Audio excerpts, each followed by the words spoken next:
Hello. I have wanted to create this video for quite some time.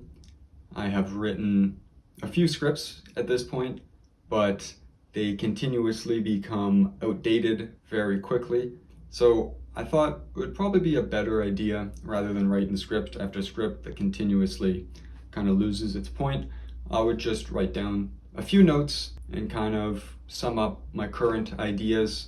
So let's start off with why I'm making this video in the first place. At the start of 2023, I created an art piece called Fuck AI Art. I think you can probably guess where the rest of this video is gonna go, considering that is a piece I created.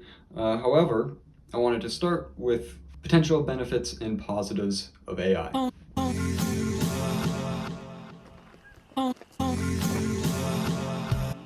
Let's start off with the basic thing that I think everyone can agree on, is that AI is pretty fucking cool. Just as someone who appreciates technology, it is insane to see the speed at which it's advancing and the potential benefits it has for a lot of day-to-day activities. You know, whether you want recipes or a schedule organized, it is there as a starting block, and I think that's really cool. AI has the potential to remove the mundane from a lot of our lives. It has the potential to increase efficiencies and productivity, both at a personal level and also within our jobs. And I think it should be commended for that potential. Unfortunately, that's not how it is going to be used, I don't think, due to the system we live in. Tell them to bring me my money. I do think it needs to be noted, and I guess this is a good stepping stone to the next section, is that the end product of AI will not be morally justifiable as long as the process we took to get there wasn't moral in the first place. And I think you see that definitely in AI art, but I think as the technology advances and as it's used more and more in a corporate sense, we're going to see the negatives of the development of the technology.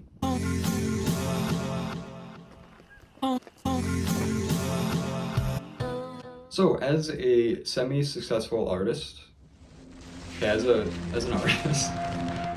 artist, I think I have some insight and some say into the whole process of AI art and how it's been developed, I guess at least as anyone else. And how I expressed my thoughts on AI art, as I mentioned at the start, was my first piece of 2023 titled Fuck AI Art.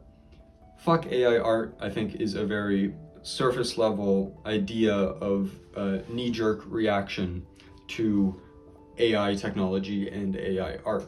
I think a lot of people might see that title or see that art and just think that I'm someone who's afraid of technology or doesn't understand the potential benefits or just is kind of stuck in his ways. And maybe I am to some degree, but I think there's benefit into looking at this piece of art and kind of explaining my ideas around it, and then diving into some of the conversation that was generated, mainly from one Reddit thread that I posted the art on. It has 700 upvotes and like 100 comments or something like that, which doesn't sound like a lot, but for me that's way bigger than anything else I've ever released, and it was cool to see the type of conversation that it generated. So there's not too much complexity to the idea. There's an artist who is being torn apart. The ideas in his brain are being ripped out by this AI phantom, and he is slowly disintegrating into obsolescence.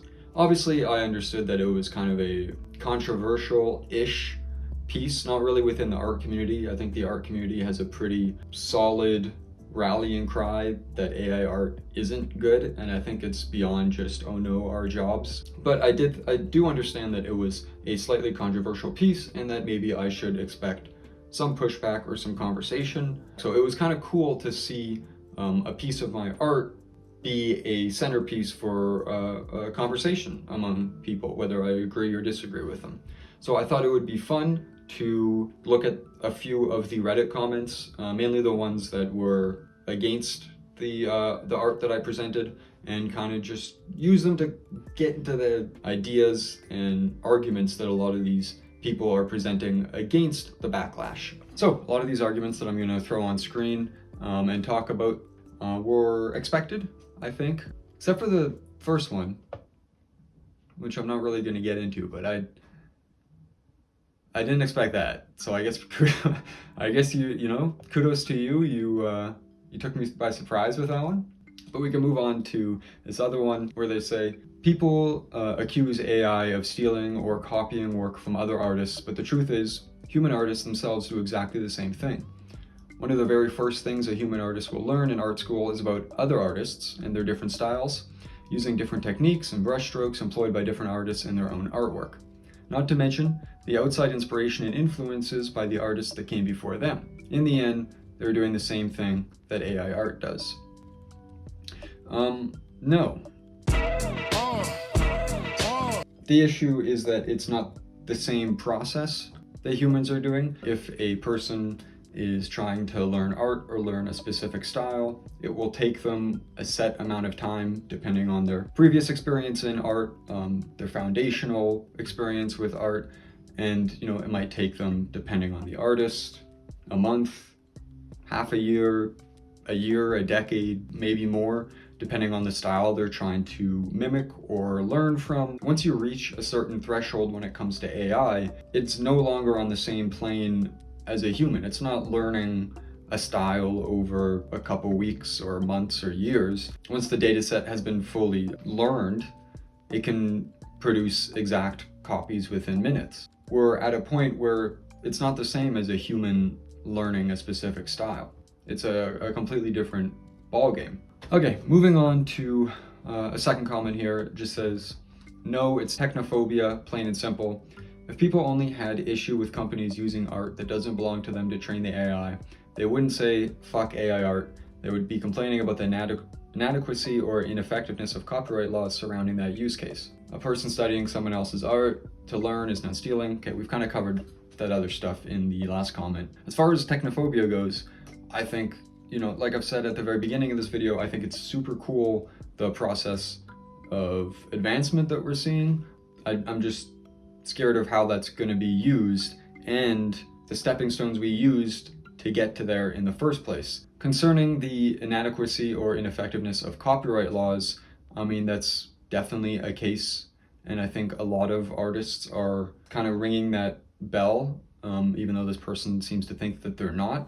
The issue is that copyright laws can take years or decades to really form in any meaningful way, and with how fast this technology is advancing, it doesn't really provide any protection to artists. Government moves slow, whether that's good or bad, that's probably your own personal opinion, but it's going to take a long time for government to catch up to where AI is, and by the time they do, AI is already going to be further along.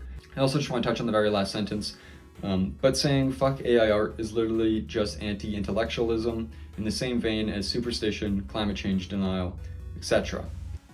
Fuck AI art is more moral implications of what that AI art development means for us as a society. So I don't exactly see the connection that they're trying to make here, but I just wanted to point it out to make clear that yes, climate change is real, it's horrifying, we need to do something about it. Vote.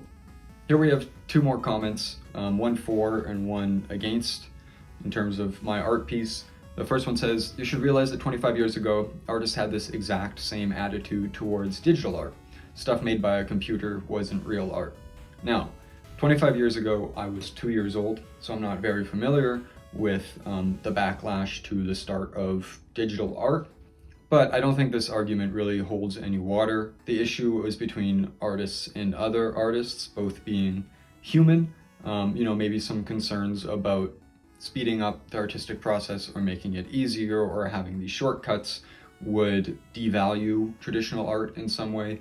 But I think we've seen, even with photography, even before digital art, art has many places to live. And I will get into perhaps where AI art can live later in the video. Digital art, photography, traditional art, it can all be separated into these different categories where everyone's an artist, and I think the consumer or the person that appreciates that art can see it within those categories and understand it as still a product of an artist. Hi, editor Faceman here. I just wanted to add on to this point because I don't think I fully elaborated on it. This stupid previous Jamie, you didn't fully elaborate on your point. I just wanted to point out that these new art forms would always fill or create new niches and communities for things such as digital art and photography, so there'll always be this separation. However, AI art is different. It threatens to supersede all these categories. I don't really know what happens when you can't tell if a photo is real or generated, digital art is real or generated, prints of a quote-unquote traditional piece is real or generated, and I think I kind of missed that in the original video, so I just wanted to touch on that. I think that's the biggest difference. AI art cannot be separated into a subcategory of art because it threatens to inject itself into all the categories that already exist. Anyways, back to the video. I think for the most part, artists have always been on the same side when it comes to tools that allow for art to be pursued by more and more people. In response to that, we have a comment that I think captures my thoughts pretty well. This is not a one-to-one with a new art movement coming forward. It's literally the comprising of other stolen pixels. Digital art is art because society needed some time to get comfortable with that. Fine, AI art is an art. It isn't made by a person. And I think that's a very important distinction. There will always be change and there will always be pushback to some change. But it has always been within the scope of humans creating art. This is something completely new that we've never dealt with as a society before, and I think the ramifications of not approaching it with the respect and caution that it deserves can be pretty terrifying. So this final comment, I think, encapsulates what a lot of people were saying. It also brings up an important point that I never thought of before, that I think is really important to touch on. And finally, it just generally talks about the idea of stolen art from the data set. So I think it's a good jumping off point. So they say, it's not stolen. Even if it was, all art is theft. No art exists in a vacuum. AI just makes the exact same artistic process that everyone else does, but a billion times faster. I don't think it's realistic to say that it's using the same artistic processes as a human that's learning a certain style or method. So I don't think that argument holds any weight, but they go on. But even if you want to claim it is actually stolen, who cares? If AI art is stolen, then every single person that makes Disney, Marvel, or Star Wars fan art is stealing copyrighted imagery also. Them saying that someone making fan art is equivalent to AI dataset models taking in images, breaking them down pixel by pixel, and recreating it, I don't think is in good faith. Maybe you see AI art taking images or specific styles from artists and being able to recreate it identically, the same as artists seeing something they like and reimagining it in their own idea and artistic style. Maybe you see there's an equal there. I don't see it at all. They go on talking about how they're an artist and they use AI for textures and small elements and stuff. And I don't think that's fully an issue. I think there's definitely some benefit for AI art to be used as drafting or as an idea generator if it was, done morally in the data sets, which it was not done. We'll get to that in a sec, but their final paragraph I want to touch on first. They say, now consider someone who is paraplegic, has cerebral palsy, or is mentally challenged. They do not have the ability to create art, but AI tools can allow them to express themselves creatively. Are you saying that they shouldn't have that right? Because that's pretty fucked up. I think the way that they present their argument is kind of creating a straw man of someone saying that if you have a mental disability or a physical disability or anything in between, that you don't have the right to make art. I think that's kind of the straw man they're creating. But it does bring up an interesting point of AI art and being able to create art with just an idea. So I'm not saying that, if you're an individual who has a mental disability or physical disability and, you are able to use these AI tools to create art that you maybe didn't have the opportunity before, that's not a bad thing, that's an amazing thing. And it's part of the potential benefits of AI art. The issue is beyond that. I'm not saying that these tools are bad in themselves. I'm saying that how these tools have been developed and how they are being pushed out into our culture, mainly from a corporate viewpoint, I don't think is good. Now, with all that said, they touch on data sets. So I'm just gonna close this off, slightly readjust, and we'll talk about the real issue, in my eyes, of AI art data sets.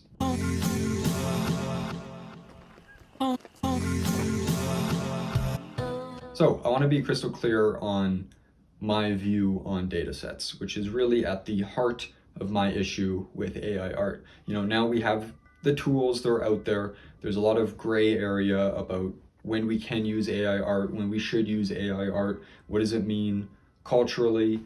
When it comes to the data sets that were used to train these AI models, I don't think there's any gray area. I think they are immoral, perhaps even illegal. They used artistic works without permission to recreate art and art styles, effectively plagiarizing from artists without compensation to develop a tool that will be used to generate probably a lot of money in the future. It's not that these companies that were developing these models are unaware of the immorality of using art without permission to train their models. I haven't looked deeply into it. One example is a AI tool to generate music called Harmon AI. It's supposed to be Harmony, but it's spelled with AI at the end. And they trained their model using copyright-free music because I think it was very clear and understandable from those developers, which I believe are actually owned by Stable Diffusion or one of these other companies. They were completely cognizant of the fact that if they used copyright material music to generate new music, they are going to have the wrath and fury of record labels, which is nothing to fuck with, suing them. Now, there's nothing really the same for artists. There's no artist labels, really. You can look at animation studios and maybe see a connection there.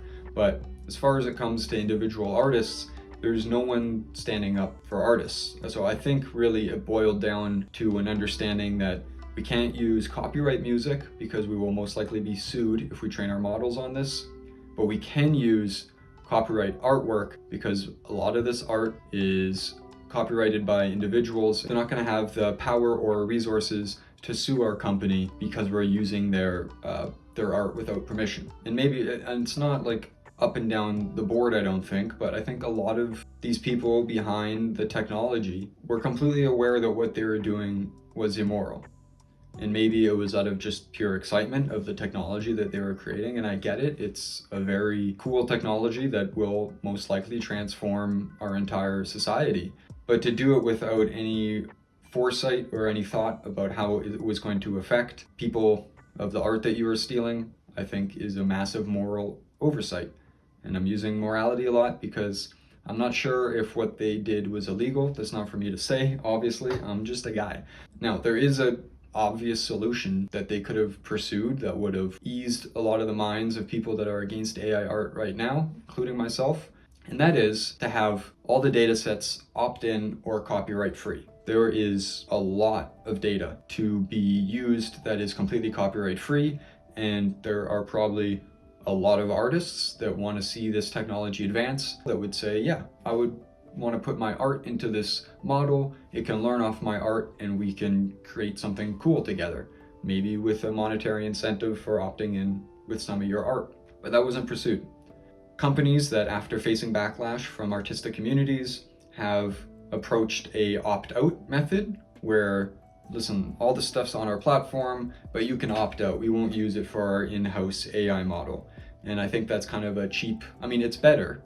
I think it's kind of a cop-out. They know that the majority of their audience or user base is not going to go through the usually purposefully obtuse process of opting out their art. So even if they, save face by presenting this opt-out method of AI models, they know that the majority of their user base isn't going to take the time and opt out, and they're still going to have a lot of material, usually from people just being unaware of the situation. If we lived in a perfect world, these data sets would have been developed using opt-in and copyright-free materials. But we don't. These models are too far along to destroy them and build them from the ground up. They've become propagated. The technology is too far along to start from square one in a moral standing, even though I think it probably should. I think that's the right thing to do. If we want to build a future from a humanistic perspective, where we appreciate the value of the individual and appreciate the collective value of us as a species, I think that's probably the best thing we could do, is destroy these models and start from square one. That's obviously not something we can really do. AI art and AI in general is moving too fast for any, one government or company to really have any control of its real direction. It's kind of a Pandora's box at this time, and I think that the result is directly traceable to the datasets not having any moral forethought. Because now we're at a point where there's a general understanding when it comes to private companies that it's kind of a race to the bottom at this point. And if they stop producing something because they want to pursue a more moral alignment to their model, they're going to fall behind and become obsolete compared to the next guy. This is 100% a result of the capitalist perspective that we live in as a global community.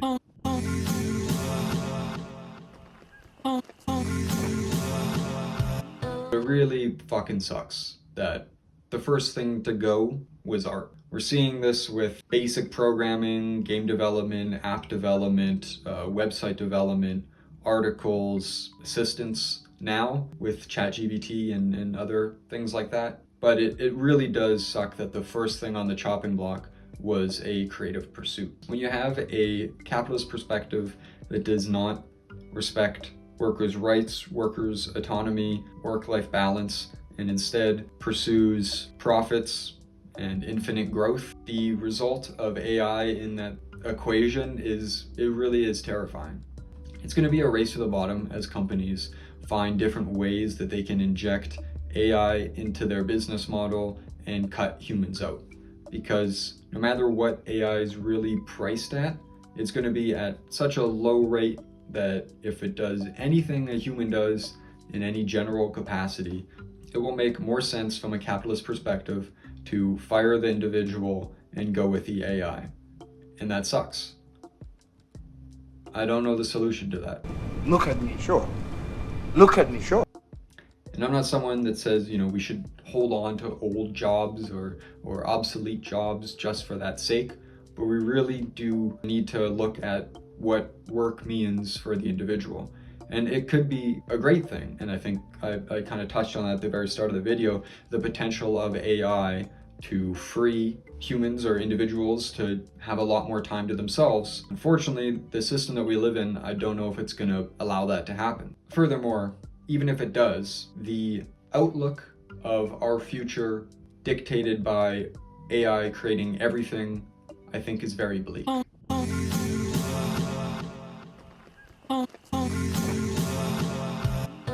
I'm really terrified of what art becomes when it's boiled down to just being generative. And I'm not just talking about just visual art, but I'm talking about news and articles all being generated by machines, because there's no real way to tell what is and what is not AI.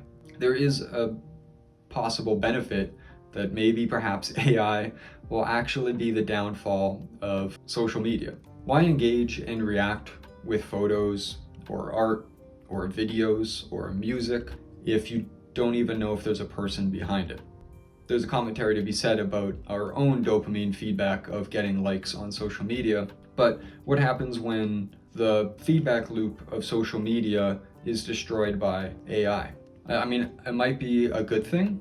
I think that social media generally is bad for humanity. I think the internet's great, but I think social media is generally a bad thing. And if AI development and propagation ends up destroying social media, maybe there's some benefit. Maybe we go back to small groups of people that you know in real life also having an online presence together. I think that would be a good thing, but we'd lose a lot too. I have a lot of communities of friends and artists that I've met online, and I value our friendships, and some of them I've never talked to in real life. It's just been through comments, and I've never had to worry that I'm talking to an AI bot. But that's not going to be the reality in our future, I don't think. And it doesn't have to just be art. It can be, you know, any hobby or interest or even a professional aspect. I think that's bad. I think there's a thin line between social media being good and bad, and if it's completely wiped off the face of this earth because AI becomes this conglomerated mess of images and articles and comments and posts, I think that does still suck. I don't think we'd be in this position if we approached AI and AI art in a more thoughtful sense. But there's no real way to tell what the future is going to hold. I don't think anyone, even 2 or 3 years ago, would have thought that the first thing on, you know, the metaphorical chopping block would be art when it came to AI development. But that's what happened. So who knows what the future will hold for AI generation. Either way, what am I doing about it in the face of this possible future?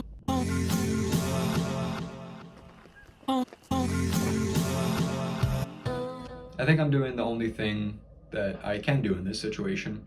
I don't know where this is all gonna lead, but no matter what, I'm gonna keep creating. It's kind of a part of why I made this YouTube channel. It's no secret to the few subscribers I have, thank you by the way, thank you for being here, that I started this YouTube channel to develop my own artistic skills and share that journey with other people, and maybe people can learn alongside me, and I think that'd be cool. But I also saw value in the process of art. I think as AI art and generative technologies become more prominent, I think the process of art will be more valuable. And I don't just mean a monetary value of art, I mean the real artistic value of art. I think fans and people that appreciate art can see the process of art, you know, the toils and hardships and emotions and successes that we experience as artists that maybe we can document and see that in the final product. Art is as much as a storytelling tool as anything else out there, and perhaps even more so. Having the ability to document it and present it to people just adds to that value, in my opinion. I'm not some soulless generative model that is spitting out pixels to match a prompt. I have real emotions, real failures, real struggles that I want to share with other people because I think those experiences are important. And I also have real triumphs and successes and moments of elation creating art that I think is important to share as well. And this is all stuff I don't see AI being able to recreate in any real sense. I know that AI can create voices very well, and it's on its way to create animation very well, and maybe even photorealistic animation, although that idea is scary. But I hope the personality of the individual can stand on its own and outlast or at least stand beyond anything that an AI can eventually develop. At least I hope. So in many ways, I'm kind of taking this path as a form to protect myself against the future development of AI art if it goes down the most bleak road that I have outlined in this video. I really hope it doesn't. I hope that there's a rallying call against AI being advanced at a rate where we have no real control of it as a species. But I don't see that as being realistic. And that is kind of my open letter to AI art. But I kind of also want to talk about my final message to artists and anyone that appreciates art. If you're an artist or an aspiring artist, or you just want to support artists, I just want to say don't stop creating, don't stop supporting artists. It doesn't mean that everyone should record every single artistic pursuit that they're taking, because there's a real concern with the pressure of monetizing every section of the artistic process, and I don't think that's healthy either. Maybe document things, express feelings behind art, talk about hardships that you experience or things that worked out. Talk to your friends and family about art or pursuing creative pursuits. Join online communities while they still exist of other artists. I'll link my Discord down below, as well as, if I get permission, then I'll also link down another art community that is very positive down below too. So if you leave this video with one idea still in your head, I hope it is not that everything is sad and slowly decaying before us. I'd hope instead that it's the idea that you should share your love for art with your family and friends and community, because I think that's the strongest way that it's gonna survive whatever's next to come. So, yeah, all my socials will be below. Follow or don't, but I do appreciate you tuning in. Stay a stranger. Say, my friend.